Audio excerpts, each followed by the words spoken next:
abantu b'ibyumba rwose babyibuke nagiye iwacu mu rugo inshuro ebyiri nambaye iroza. Bakunzi badukurikiye kuri Shyomo TV 95 hamwe no kuri Ijazitse TV tubashuje mu izina rya Yesu Kristo tubifurije amahoro y'Imana kandi mu inshuti zacu zakadasohoka. Ikindi kandi turabizi neza yuko tuvuye mu minsi mikuru cyangwa se mu bihe bya Pasika, ariko kandi twizere ko byabaguye neza, twebwe byatuguye neza nubwo nta biganiro twashizeho twari duhugiye muri ibyo ngibyo, ariko icyo tuzi cyo nuko muri inshuti zacu Imana rero ikomeze kubana namwe. Reka tuvuge ngo mutwihangane ko tarabashije gukora ibiganiro bya Pasika ngo tubashe kubageza nk'uko mwabidusabaga, ariko kandi tuzi neza yuko Pasika ikirimo ntabwo irarangira, mwibuke ko isimburwa na Pantekote. Byanga byakunda rero tuzabibaganiriza kandi tuzabibagezaho nk'uko twabibemereye. Imana rero nibahe umugisha. Turagarutse rero hano kuri kamera, ngiye muri kumva ni Theoneste Ntirenganya, inshuti yanyu y'akadasohoka. Turi kumwe n'umukunzi wanyu bakunda cyane kandi bahora ku mutima, kandi namwe muhora ku mutima. Reka nawe tumuha akanya abasuhuze, atubwire naho yari amaze iminsi muri minsi ishize yose. Murakoze cyane, ni mwene so muri Kristo Yesu Kwizera Valence Ziraziritse ubakunda kandi twunamye mu nkunda inshuti za Shyomo TV 95 ndetse na Ziraziritse TV. Turabakunda cyane kandi ko tubanye neza. Nta handi ho tumaze iminsi ni muri Pasika nk'uko ni data bivuze, kuko dukora ibi ariko tugakora n'indi mirimo mu itorero, cyane cyane nkanjye mba muri korali, kuko umuvundo turatangiye kera imyaka mizani na 10 na kangahe ijya kugeraho irekeraho kurwana, irabura isa n'iyibagiranye, irongera yubura intambara. Intambara uko ngo baruvuga ngo hari imirwano, isirwano haro yagiye hari igice cya muri Nord Kivu hari igice bafashe, mu mujyi wa Goma, muri Sud Kivu hari igice bafashe, mu na Bukavu kandi igice siracyari ibyabo, ntabwo naho yagirira cyane. Sinzi bavuze ko yaragiye, niba hano kumvise aho yabikuye cyangwa kwa kundi basezerana agahenge, uri agahenge ko mu ntambara nako impande zihanganye ntabwo kajya kaba akenshi, ntabwo kaba mukuri buriya, kandi impande zihanganye bavuze ngo zamiye kugira agahenge, hari igihe zibivuga ahubwo akaba ari bwo zigiye kwatakana. Buriya n'umunyabwenge mu ntambara iyo yavuze ngo basinyiye agahenge, umunyabwenge nibwo yitegura ahubwo. Hari igihe babivuga ariko bombi bagacengana muri ako gahenge bakarwana, ahubwo ugasanga ariko bari kwifitira ngo bagende bagere ku bikorwa bageraho, kuko umuntu utangiza intambara aba afite icyo ayitangirije kandi aba yifuza kukigeraho. Ntabwo intambara yo kuvuga ngo haracyari imirwano, irahari nyine ntaho yagiye. Sinzi ko wari ukibajije neza wenda akazuni mbona izarangira. Jewe uri kumbaza ngo mbona izarangira? Urenganije koko. Sijumwe ngo wabaye umusirikare se? Iyo wabaye umusirikare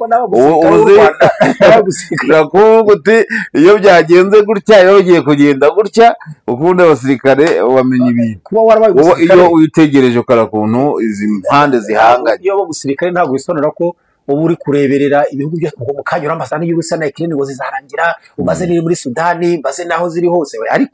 Ariko kimwe cyo reka ngusubize. Urambajije ngo muri ya ntambara izarangira, ubona iriya ntambara izarangira? Igisubizo ni yego, izarangira. Kubera iki? Ntambara idahita. Aho urakabivuga. Igifite itangiriro cyose gifite n'iherezo. Ariko hari indirimbo ngira ngo mwibutse, ntabwo tuva mu kiganiro tutaririmba icyatsi ijambo ry'Imana twanasomye kandi kenshi.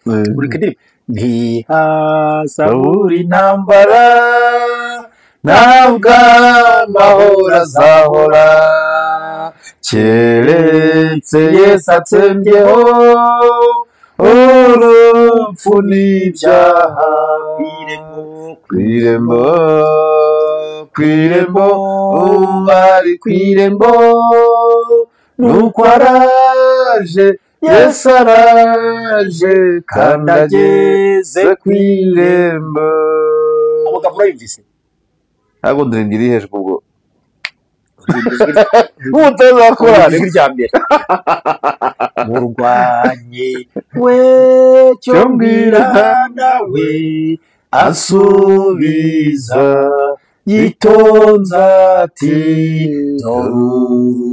urugamba ruzashira, guma mu ntambara. Ushaka navuga ngo guma mu ntambara, kuko natwe atari kurwaniza amasasu, dufite izindi z'ubuzima z'ibyaha. Ariko uramuhanzi yaravuze ngo ntabwo hazabura intambara. Ishatse kuvuga iki? Hari n'ubwo imwe izavaho uyumva ahandi, kuko igihe urupfu n'ibyaha bigihari ntihazabura intambara, ntabwo amahoro azahora. Ariko kimwe cyo, iyi ntambara warubaje nyirizina izarangira, uko byagenda kose izarangira, kandi ukuntu izarangira nta muntu ubizi, n'impande zihanganye zombi ntizibizi. Umenya uko itangiye n'itariki itangiye n'isaha n'isegonda wabyandika, ariko ntumenya igihe izarangira n'uburyo izarangiramo. urumva neza n'uburyo izarangira ntabwo ubumenye. Ariko uzi ko buriya, reka dukomeze, ariko Karongi vanza akavuga mu kindi kiganiro, intambara rero kuragira ko uko byagenda kose izarangira, haca igihe yarangizwa n'amasasu nk'uko yatangijwe nayo, yarangizwa n'imishyikirano n'ibiganiro, yarangizwa no gutsindwa kumwe, yaza n'ikintu kimeze gute, haza uhagarara hagati akavuga ati murekeraho bigende gutya, ariko kimwe kizarangira, yamara igihe kinini. Hari umuntu namenye ubwenge ngewe bavuga ko yarwanaga muri Angola yitwaga Savimbi, ngewe menye ubwenge ntekereza bavuga ko ari inyeshyamba Rwanda, ariko yapfuye mu myaka yashize hafi aha rwose, ndabyibuka tubibona ku mateleviziyo. Intambara iraba igakomeza, nezire intambara ya mbere y'isi yose yararangiye, ariko irangira uko bayitaje batabikekaga. Iya kabiri irarangira, n'iyi rero ya mama 23 ihanganyemo na FARDC izarangira uko bya igisubizo wumbaje cyo ngo mbone izarangire ni yego. Ibindi byose bivuze ari amadetaye n'amakomatera atandukanye, ariko igisubizo kiravuga ngo yego izarangira, kuko gifite itangiro cyose kiba gifite n'iherezo. Reka nagusubiza. Urakoze cyane rero, izarangira ariko kandi gifite itangiro cyangwa gifite n'iherezo.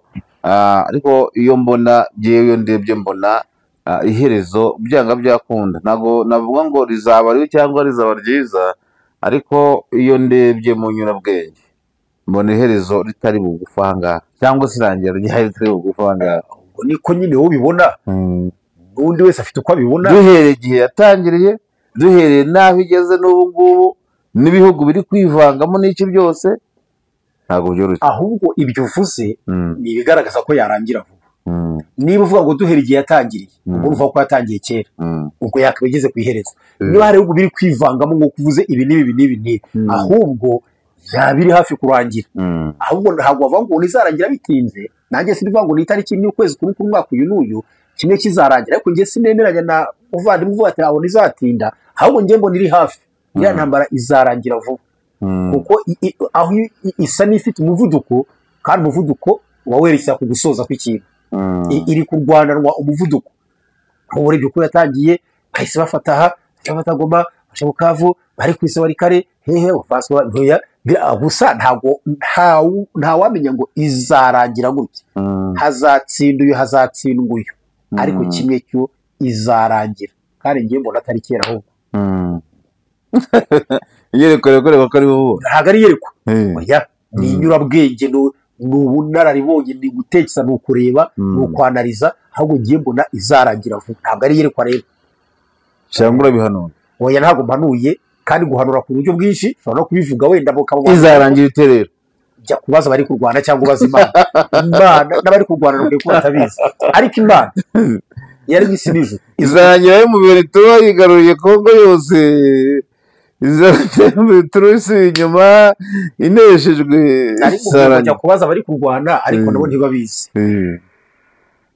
Nta muntu n'umwe ubuzi ngo iyi ntambara izarangira gutya, ntawe ujya ubaho. Nta muntu n'umwe ushobora kukubwira ngo intambara izarangira gutya. Uko izarangira ku muntu wemera ko Imana ibaho kandi hejuru ya byose, Imana ifite iherezo ry'iriya ntambara mu biganza byayo. Uzatsinda n'uzatsindwa Imana iramuzi. Gusa kimwe cyo, hamwe no gusenga Imana no gusengera bene data bakungumani duturanye, tugize umugisha yarangira vuba, kuko intambara irasenya ntiyubaka, intambara imena amaraso, intambara yica abana, intambara yica abagore batwite, intambara isenya ibikorwa remezo, isenya amashuri, intambara ntikabeho, intambara nimbi, intambara isenya imijyi, isenya ibyari bigezweho, intambara irangiza yica abamugaye n'ababayoboraga, intambara yica abakomeye n'aboroheje.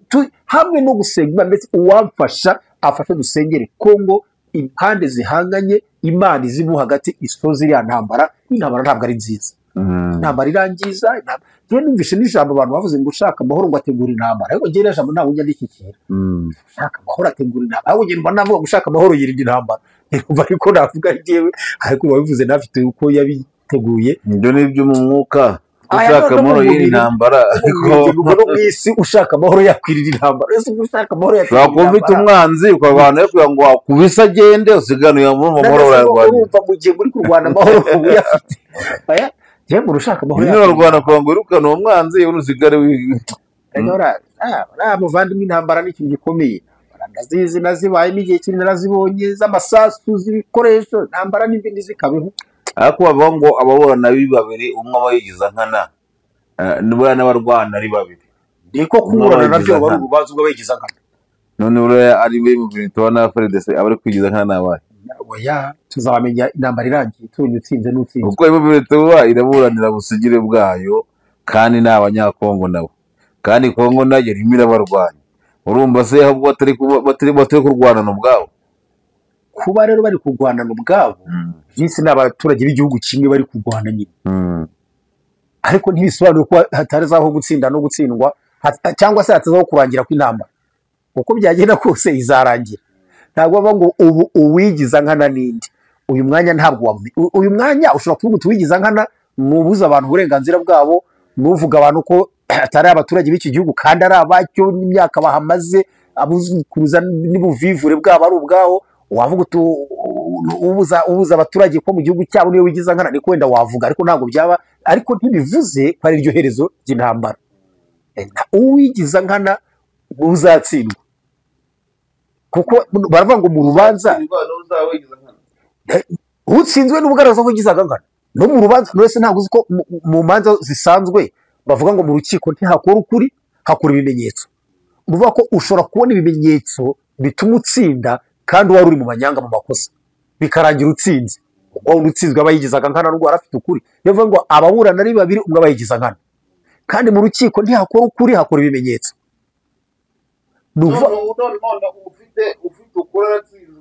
Ufite ibimenyetso aratsinze. Ubwo wowe undi utsinzwe yigizaga nkana, nta bindi wajyamo. Abo bigaragara ko yigizaga nkana.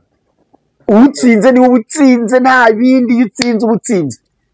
Iyo utsinze uba ufite ibimenyetso bitumye utsinda, ubwo n'ukuri kose kuba ukwawe. Nzashaka batsinzwe abari bazi icyo kibazo. Ese ndaburana mu rukiko kuva nabaho, kandi harya ariko ntabwo naburanye. Njya gufungwa muri gereza ni kera mu 1988 cyangwa 9, ntabwo ndi kumwaka neza. Umunsi nafunzwe nakoreshejwe interrogatoire muri pariki, uwo kumfunga ipeji arambaza ibibazo byinshi yandika byose, byose barakubaza niba n'uwari kwemeze simbizi. Hari kuwa gatandatu ahita afunga ashyira muri gereza nyibamo, kuko atari twagendeye twe kubijyamo cyane. Ariko naje gufungurwa mu bundi buryo, kuko njye nagaragaje akarengane ko mfunzwe igihe kinini. Kubera ko nari n'umwana muto, manza yarafunzwe aribagirwa ahari. Njye niko byaramunyuzeho, yarazitaye.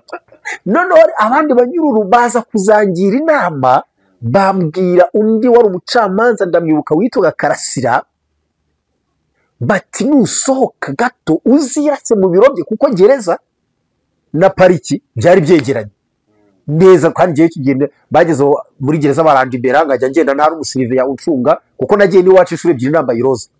Abantu b'ibyumba rwose babyibuke, nagiye iwacu mu rugo inshuro ebyiri nambaye iroza, nkajyaho nkongera nkagaruka ngataha muri gereza ndigenye, kubera ko nari umwana. Bageze baranda imbere, nashorewe nk'igihe gito nambara amapingu nk'igihe gito, bancunga n'imbunda, baza kunda imbere bashinga ahantu hari ibikorwa bya gereza. Ariko nitwataba ikintu kindi kigabo nitwara, kandi turatakaza kontenti kabisa. Noneho ubwo ngajya nshingwa ahantu hari ubworozi bwa gereza, nkajya mu gitondo kare abacungagereza bagakingura, ngafata ingorofani nkajya mu isoko ry'iwacu Byumba mu mujyi, hari niho ryabaga icyo gihe rero bimuye. mbwirwa ntoragura ibishishwa byose ayo matungo arya ashyira ku ngorofani nta muntu ucunga nka saa cyenda saa kumi ngacunga nkajyana ya ngorofani yuzuye ibiryo aho ubworozi bwari buri nkayiparuka yo nkigira iwacu hari n'ubwo naragendaga hari n'ubwo papa yize kumpa akajerekani k'ikigage kariya karindwi ndakazana nakanyweye iminsi 3 nkajyaga ngo ngahisha ahantu mu gihuru gataha muri gereza ejo nkazaga ngo nakamaze hashize iminsi 3 none ubwo nibwo rero uko nafunguye warubasha impamvu ntaburanye naje kuzajya muri bya biro bya Karasira ncunga nta musiriveya undeba bitanjyamo ati uje gukora iki hano ndamubwira nitwa naka nurukana nafunzwe igihe iki niki mfungwa na ipeshi toka kana banyuru baranyigisha ibyo nzavuga nyine none masa meza ya naya nta nubwo mburana nibera muri gereza gusa Karasira yifata ati ye ati ibyo bibaho ati bavuga ibyo wa mwana we rwose nyakubahwa nuko byagenze ahamagara wayipeje biro zabo zari zegeye uwo nguwo nabwiraga yarabakuriye bose yari hejuru y'abayipeje bose yabamwitaga substitute abaterime y'icyo singiye ari substitute niba ari iki aramuhamagara aramubwira ati uyu mwana uramuze undi ati ntabwo muzi ndaho mu biro nambaye rose ndaho mu ati uyu mwana uramuze ati ntabwo muzi ni wowe wafunze cyagihe ndezwe na naka ndamuvuga cyagihe mumfatira aha ni wowe wafunze cyagihe ariko 6 ndavuga numvaga mfite uruvugiro uwo Karasira ati nzanira amadosiye ye arayazana ati kuki ataburanye abura ibyo avuga aravuga ngo mba ngufunze mu mwanya we ariko ndakubabariye ngenda mvimbira avuga ngo genda mvimbire ahita ambwira ngo we ntacyo yambwiye yarambajije arandika ibyo ambaza arambwira ati ngaho genda ahubwo mu gitondo cy'undi munsi nifata ingorofani yanjye ngiye gushaka ibyo shyira amatungo ya gereza abarambonye yari yabijya gucamanza Karasira ati wa mwana atugihe kandi uri butahe nuko yambwiye atugihe kandi uri butahe ndi butahe bitagaruka muri gereza subizamo ingorofani n'imyenda ageze nyikuramo nambari ya civile ikiri giti ngihera undi munyururu n'isahane ndayitanga Karasira mu kanya mbona baje kumamagara hari impapuro zitwaga liberté provisoire nizo bampaye icyo gihe nyinshi zanditse amategeko ngomba kugenderaho zo umva ngo liberté provisoire umva ngo ni uburenganzira bw'agateganyo ni ukwigenga ariko bw'agateganyo nuko natashye nuko nafunguye rero umva ko ntaburanye rero hanyuma rero mbavuna kubwiye ni kuvuga ngo harababurana ngo wenda harabatsirwa bafite akarengane ibyo biba handi ntabwo nzi ibyo ari byo uzabibaza abantu baburanye icyo nzi nuko iri jambo rivugwa ngo mu rukiko hakora ibimenyetso ntabwo hakora ukuri ubwo rero utsinze niwe nyiri ibimenyetso bitumye atsinda kandi ni nawe nyiri ukuri nta bindi ntiwajya hirya yabyo utsinze niwe nyiri ukuri niwe nyiri byose nta bindi naratsinze iyo natsinda amana naraguye muri gereza nyiri ukumfunga yaravuze ngo nta nubwo nzi ko yaje akambakana ngo nta nanzi yazanye amadosiye y'ahantu yambarije ibibazo ninjiramo gusa ibi n'ibi bitwa nde uri mwene nde baguhimba nde ibi n'ibi yarababaza hanyuma numva naraburanye naratsinze nabonye ibimenyetso bituma afungura ese nafunguwe ntatsinze urakoze cyane twigarukire muri Kongo biravugwa kandi byakomeje kuvugwa nubwo bitabonewe gihamya cyangwa se ngo bibashe kumvikanwa ko u Rwanda rwafashaga M23 muri iriya ntambara n'ubu bagihanganye na FARDC wowe wavugaho iki n'iki gihe gishize cyose mu Rwanda haba umuntu witwa Yolande Makoro uramuzi ni umuvugizi wa guverinoma y'u Rwanda umushakishe umubaze icyo kibazo urumva neza ushake Yolande Makoro aba ari w'ikibazo ibyo uvuze cyakoze nanjye njya mbyumva ugetse ku mutima wanjye ntabyo nemera ariko kandi avuga ngo ndabivugaho iki icyo mbivugaho n'icyo mvuze nyine icyo mbivuzeho uracyumvise sikora ndabyumva bivugwa ariko ntabwo ari ibintu wapfa gusenya twabafashe si nawe icyo kibazo yakimarijeho ariko ntabwo yizacyemera ariko kandi Bwana Gihakanye ese wagira ngo acyemere wowe kuvuga ngo ntabwo yizacyemera wagira ngo abyemere mwese ngiye icyo kigo bagiranye ntacyo nzi wowe ukizi yavuze ngo iki kiganiro bagiranye ntacyo numvise ntabwo Gihakanye nta n'ubwo anacyemera umva baramubwira yewe nkurikije ibyo mbona n'ibyo numva keretse niba babivuga bagendera ko M23 kuko 90% baba bavuga ikinyarwanda akaba aribyo bashaka guhuza wenda akaba kuko amazina ya none se reba nkura muntu uyoboye umutwe witwa AFC nyine wa M23 yahoze ashinzwe komisiyo y'amatora muri Kongo base urumva umukongomani pire warinziya akurira komisiyo y'igihugu y'amatora hariho abantu bahoze abasirikare muri Kongo n'ubundi bari muri 23 keretse njye mbona wenda babivuga bashaka kubihuza nuko wenda bavuga ikinyarwanda abenshi wenda bakagendera aho ngaho ikinyarwanda n'amazina yabo abenshi baraye ikinyarwanda kandi ibyo byanashobora se urebye umujyi wa Goma koko warahageze ku Gisenyi uzi kuretse abantu bahatuye hano ugiye utajya umenya ngo ahari muri Kongo hari mu Rwanda utapfa kubimenya naho ni umujyi umwe ukomeje kirima nimwe ibi ubuzima ni bumwe ibyo urumva kuba bakwitwa n'amazina nkayo birumvikana birashoboka hari twagiye tuba bitwa baruhora imbere hano twagiye twaga Nyakarundi amazina asaba ariko ntago ari uyu mu general n'undi twagiye twaga iryo zina bitwaga batereraho bitwaga bigabo twabanye abakongomani kera bunzi ibyo jewe wenda nibyo bagenderaho ariko urumva kumbaza ngo ndabivugaho iki kandi wariyumviye ikiganiro kirimo igisubizo wiyumviye ikiganiro kirimo wari ubishinzwe atanga igisubizo none ukumbaza ibindi wajyasubize ibiri hirya y'ibyo wumvise washakaga ikivuga ngo ikizi byanze bikunze yarasubije ibyo wavuze kuko wabyumvise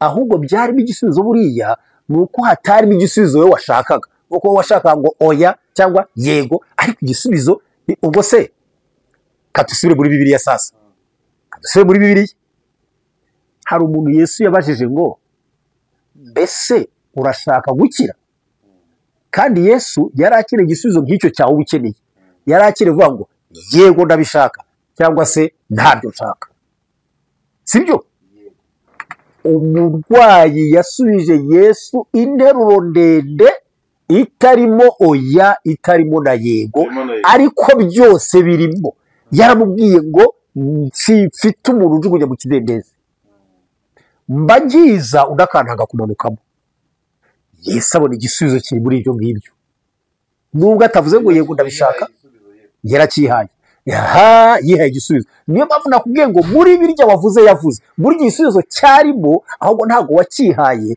kuko utumvise n'icyo washakaga ariko burya nibi nguhaye birimo igisubizo cya byose ariko wowe kuko ushaka ngo yego oya igisubizo nta nubwo bibaho ubundi muri igisubizo nta n'umuntu wapfa kubisubiza gutyo yego ya kumanzo ese ubundi yagomba kuza kujya n'impamvu n'uwamubajije ikibazo nk'icyo nde gusa icyo mvuze mbona ababivuga baba bagendera ko bari abantu bavuga ikinyarwanda no mu byo bazira binarimo ndetse mu byo bazira harimo ko bavuga ikinyarwanda na nyirukubarwanya kandi umuyobozi wabo akavuga ati muvuga ikinyarwanda ntabwo muri abakongomani muri abanyarwanda mwebwe bikamworohera no kuvuga ngo mufashwa n'u Rwanda yafata n'uwo witwa nka Ruhora imbere kandi ati iri zina siri kongomani kandi njye nabanye n'abakongomani pe Ruhora imbere twarabanye Kidumo twarabanye tereraho ndamwibuka bigabo ndamwibuka yehe nambara yehe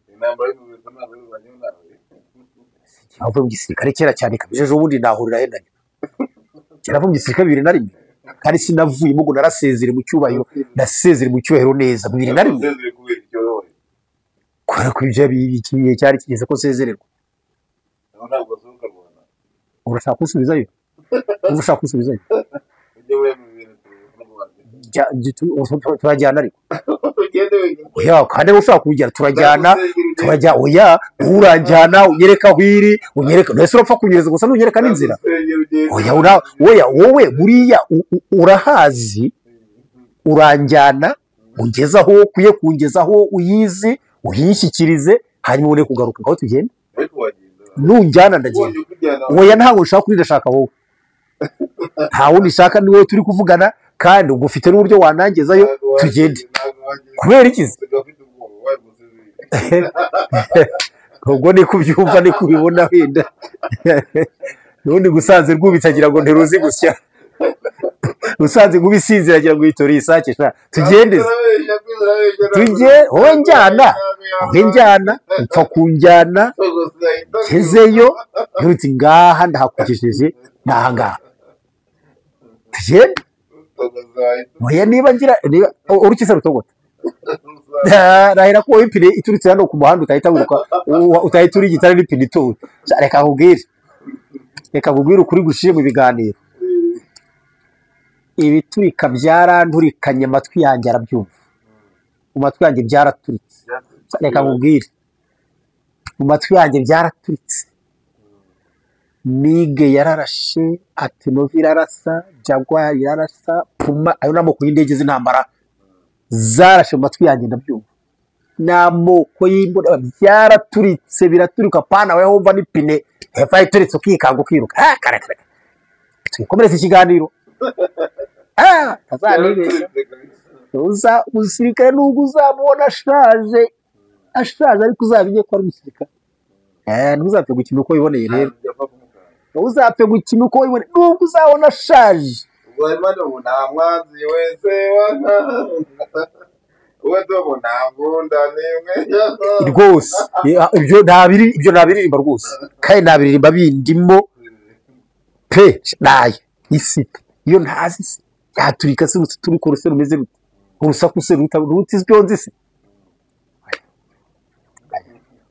ibyo nzi birahagije hanyuma rero nuko ndumva nagusubije kandi neza waba se ikindi kibazo niba ugifite tukakigaruka twegera no ku musozo ndashaka ngo tuvuge kuri imishyikirano cyangwa se ku biganiro biri kubera muri Katari ndashaka kugira ngo nawe ubwawe ugire icyo ubivugaho ubona havamo igisubizo cy'intambara cyangwa se ni ukubitwa n'ubusa nk'uko n'ibindi biganiro byagiye bindura. Urakoze cyane ko dusoreje kuri icyo kibazo ni cyiza cyari gikwiye kubisoza ntabwo biriya biganiro bishobora gupfa ubusa ntabwo mbibonamo ko byapfa ubusa ariko byagira umumaro ndetse ukomeye bigatanga n'igisubizo cy'intambara bitewe n'impande zihanganye kuko nizo zishyira mu bikorwa ibyo zaganiriye hari igihe ibiganiro nk'ibyo bibaho nyine ugasanga barabyemeranyije bariyo barasinye ariko bagaruka ntibakore bya biganiro ibiganiro ku mpande buri ruhande ruba rufite icyo rusabwa umuhuza uri hagati y'izo mpande nazo zikaza bakicara bakaganira bavuga ngo buri ruhande ruravuga ngo wewe wa ruhande nukora ibi n'ibi nawe akambwira ngo nawe urakora ibi bakabyemera bose bakabyandika ngo bemeye ko bigenda gutya ngira ngo ba 23 kuyisabwa ibintu bibiri uko ntekereza numva ari bibiri isabwa guhagarika imirwano no kuva mu duce twose yafashe arayabwira bagomba ngo kujya ngo muri sinzi ibirunga yabwira ngo igomba kujyamo hariya mbere bava no mu kigo cy'Urumangabo ngo bagiramo bakabona kuganira ibikurikiraho bimwe mu byo numvise ba 23 isaba Kongo yisaba gufungura abantu bose yafunze ibahora mu 23 cyo ni ikintu gikomeye kandi yabafungura ikabasubiza mu kazi bakoraga harimo n'abasirikare abizindi nzego benshi byavuzwe ko ngo nabo bafunguye muri bisi ngo yasaza atarabayo bayipfunyikira ikibiri bafungura abantu bafite bafunga ngo drama iravuga itaba nta rubwo tunabazi ahubwo abacu ngiyi liste mufungura kandi bamara kubafungura bakabasubiza mu kazi bakasaba gukuraho ibintu by'ibihano n'ibyo bagiye babakatira ngo hari nabo bakatiwe urwo gupfa ibi byose muvane mutangaze ko byavuyeho kandi abantu bavuga ururimi rw'Ikinyarwanda bari mu burasirazuba bwa Kongo mubanze mwemere ko ari abanyarwanda behabwa uburenganzira bwabo ko abanyarwanda nyamuna murantunga riracitse baba we mumbarire riracitse iryo jambo n'ubishobora no kurikuramo mwemere ko ari abakongomani abantu bavuga ururimi rw'Ikinyarwanda bari mu burasirazuba bwa Kongo ni mwemere ko ari abakongomani pire bahabwa uburenganzira bwabo bige badatotezwa bakora akazi aho bari mwemere ko ari abakongomani bari mu mutekano nk'abakongomani bose. Mu byo isaba gusa ibirondoye byose, mu byo isaba n'ibyo birimo. Uva ku ruhande rwa Kongo nirwo rusabwa ibintu byinshi, ariko byinshi kandi byoroshye. Gufungura aho bafunze kiroroshye, ni simple. Kubasubiza mu kazi biroroshye. Gukora ibintu hakativu ati bya bihano biva biteshwa agaciro biroroshye. Abakongomani bavuga ikinyarwanda n'abakongomani byose biroroshye. Ubwo rero kugira ngo iriya ibi biganiro byo muri Katagira kubanza byanasojwe hari bivemo igisubizo kirambye, nuko impande zombi zishyira mu bikorwa ibyo zemereyeyo. Nizibyemera intambara irarangira, amahoro ahinde muri Kongo, n'urwo rwikekwe ruveho, no guhora babishyira u Rwanda babishyira ku Rwanda biveho, n'ibindi byose n'ibindi twumva n'ibihugu birimo byose biraba birangiriye aho, amahoro arasagarara. Kugira ngo abarundi bavuga ngo nasagarare, arahita bigenda neza. Igisubizo kirambye kiba kibonetse. Impande zombi nizishyira mu bikorwa ibyo zumvikanye, kandi leta ya Kongo niyirebwa n'ibintu byinshi, kuko ni no gusimbura, niyo irabikora mbere deje, niyo isabwa gukora mbere. Njye sineza ko M23 ariyo irakora ibyayumbira, ahubwo Kongo ndabona ariyo igomba kubikora mbere, ikabwira M23 ngo ngaba twafungiye, mwababonye bati basubiye mu kazi, mwabonye bati bamara kurira bati ngaho natwe twahavuye. Njye ndumva ariko byagenda muri gisinzi ni muhuza wabo, ariko ugomba gukora mbere sinzi ari uwuhe, njye mvuze uko byumva. Muri make isura rumbajije yatanga igisubizo kirambye rwose. Ibiganiro ntabwo twayitekerereza kuko nayo ikeneye amahoro, ikeneye umutekano, ntabwo ikeneye ko abantu bayo bapfa bakanga ko bayifatana n'uduce, ntabwo ikeneye amahoro, kandi ibi ntibiyigoye. Njye yigira inama ntabwo bigoye. Ntabwo avangira barusha imbaraga hagati yabo kuri furo mu rugamba ko bapezanya, nibo bazi ufite imbaraga uwo ari we. Nayo ariko igihe intambara imaze nuko ibese ntabwo avuga ngo uyu n'uyu arusha imbaraga, kandi kurusha guverinoma imbaraga kugira ngo ni ikintu cyoroshye. Kurusha guverinoma imbaraga uri inyeshyamba ntabwo ari ikintu cyoroshye.